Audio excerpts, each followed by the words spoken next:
Taste the Daily.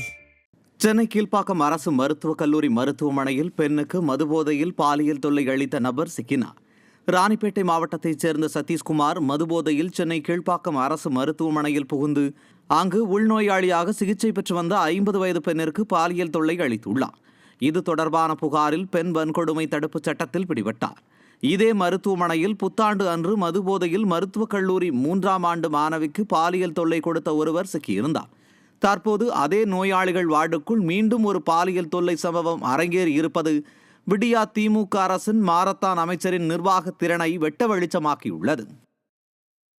குமரிக்கடல் மற்றும் அதனை ஒட்டிய பகுதிகளில் வளிமண்டல கீழடுக்கு சுழற்சி நிலவுவதால் தமிழகத்தில் மழை பெய்யக்கூடும் என சென்னை வானிலை மையம் அறிவித்துள்ளது. தமிழகத்தில் ஒரு சில இடங்களிலும் புதுவை மற்றும் காரைக்கால் பகுதிகளிலும் 7 தினங்களுக்கு இடி மின்னலுடன் கூடிய லேசானது முதல் மிதமான மழை பெய்யக்கூடும்.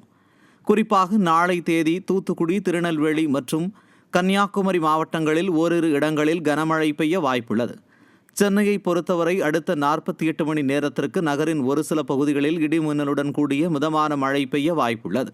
மேலும் இன்று முதல் வரும் 16ஆம் தேதி வரை தென் தமிழக கடலோர பகுதிகள், குமரிக்கடல் மற்றும் அதனை ஒட்டிய மன்னார் வளைகுடா பகுதிகளில் சூறாவளி காற்று வீசக்கூடும் என்பதால் மீனவர்கள் கடலுக்குள் செல்ல வேண்டாம் என அறிவுறுத்தப்படுகின்றனர்.